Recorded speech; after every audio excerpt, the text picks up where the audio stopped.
Ronald, Minister of Foreign Affairs of Finland, virtually, Ambassador Pekka Metso, Embassy of Finland, Excellencies, Ambassadors and High Commissioners, the Director General of DIRCO, Mr. Dengo, representatives of the United Nations, African Union, SADC and other international regional organizations, esteemed colleagues from government, civil society and academia, including from the President Cyril Ramaphosa Foundation, the Atisa Foundation, and the Interpeace participants from the 15 countries attending in person and online.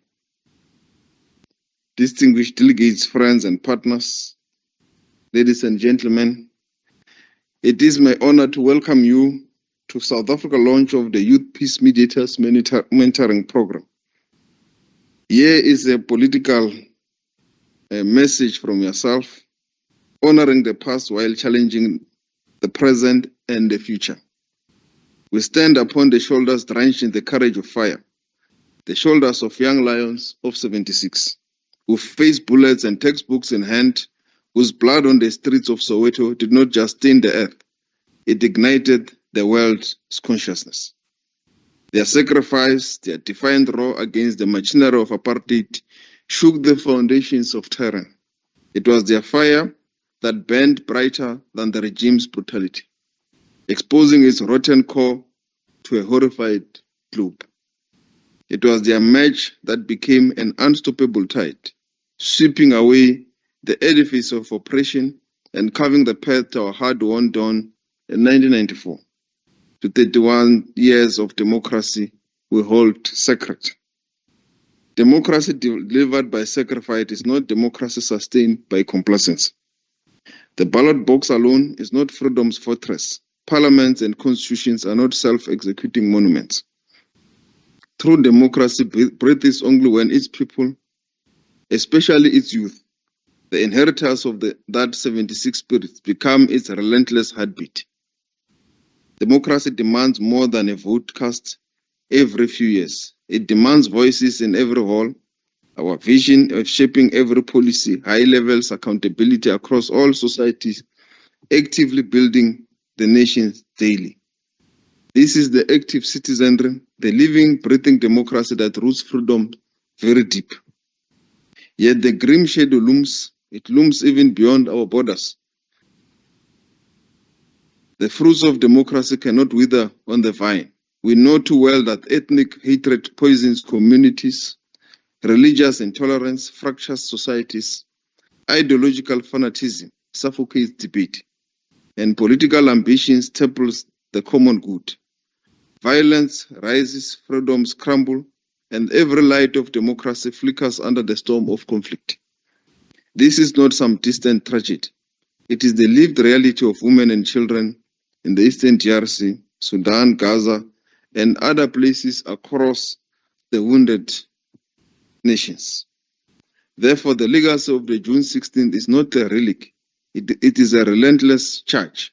It is a torch passed from the hands of those fallen scholars into ours, and from ours who must hold it with fierce purpose into the future.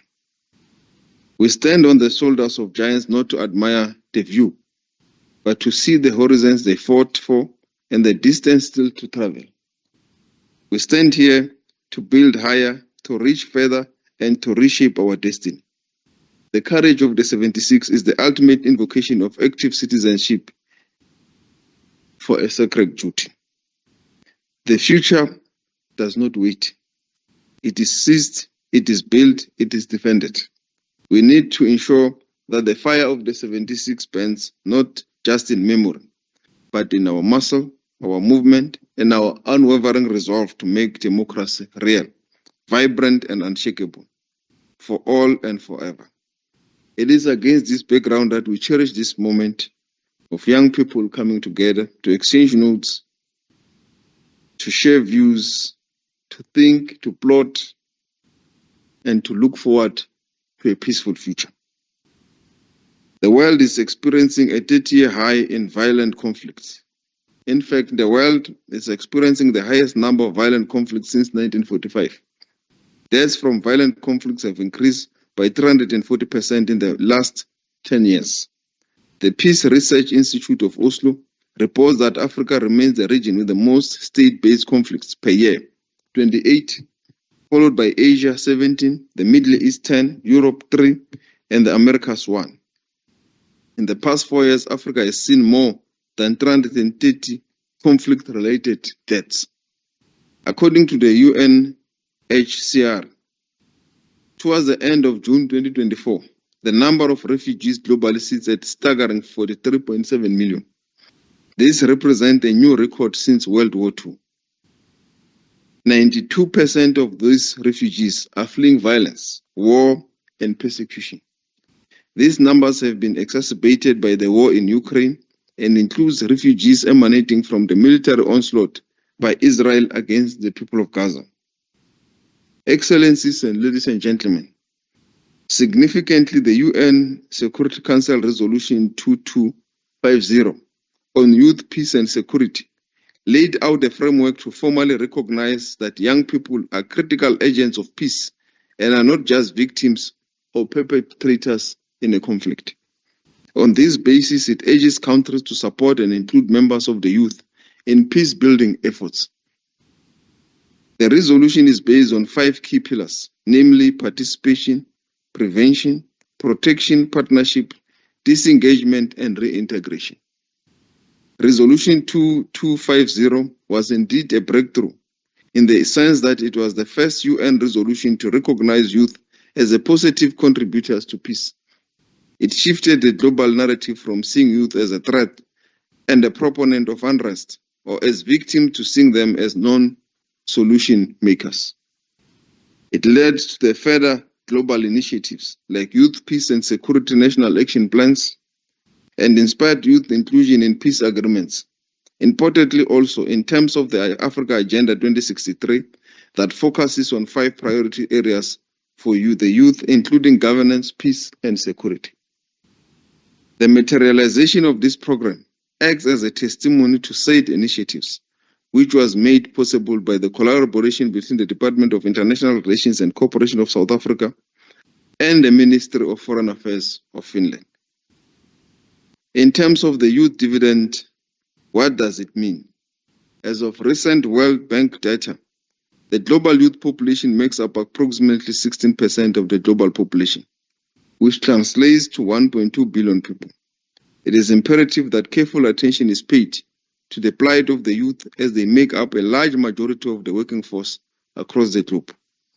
Consequently, empowering them will be the catalyst to achieving economic productivity and growth, which in turn contributes towards alleviating poverty and creating further opportunities.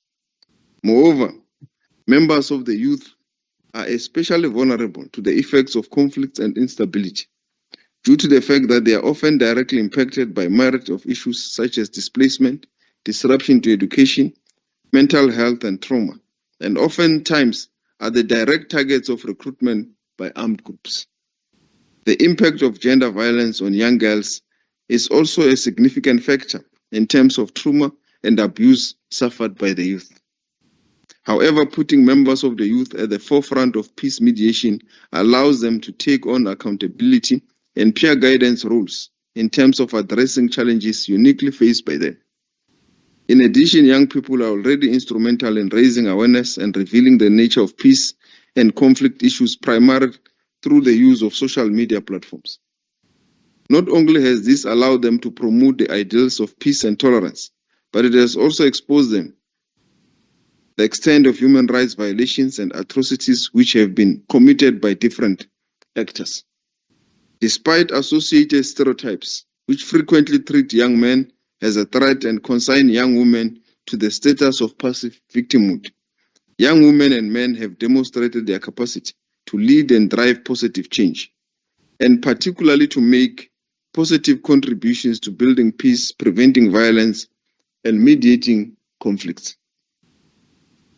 Across the globe, young people often provide the leadership in social movements for change, including on the front lines in existential fight for climate change, in arms control, and anti-war movements through struggles for human security and inclusive, legitimate, and accessible governance in the quest for justice and accountability, whether through traditional, formal, or transitional justice measures.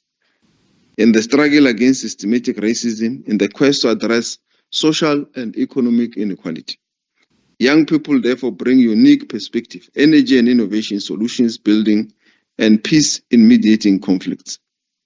Young people's commitment and ability to influence public opinion has demonstrated their capacity to bring the driving force behind serious change, not just in their perspective and just in their respective countries, but also at the global scale.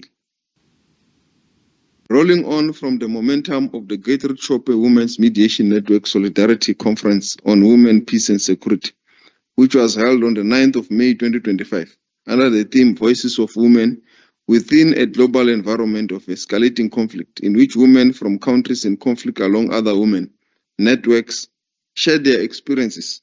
It is truly motivating to see such a large number of young women as participants in this program.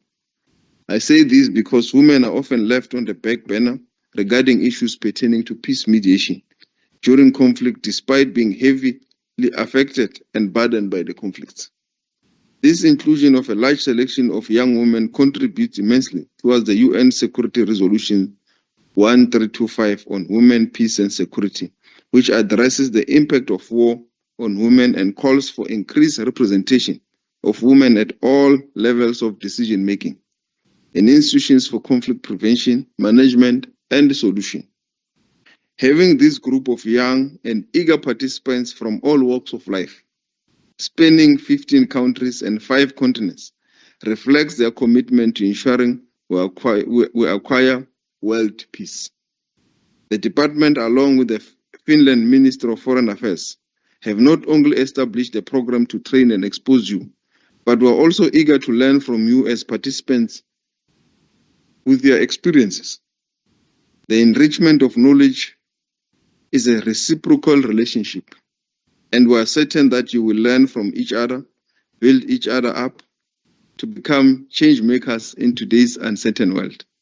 In closing, allow me to quote the words of the great Oliver Reginald Tambo. The children of any nation are its future. A country and a movement, a person that does not value its youth and children does not deserve a future. We know we deserve the future for the globe because we value the contribution of young people. And this gathering is a testament to that. Thank you very much.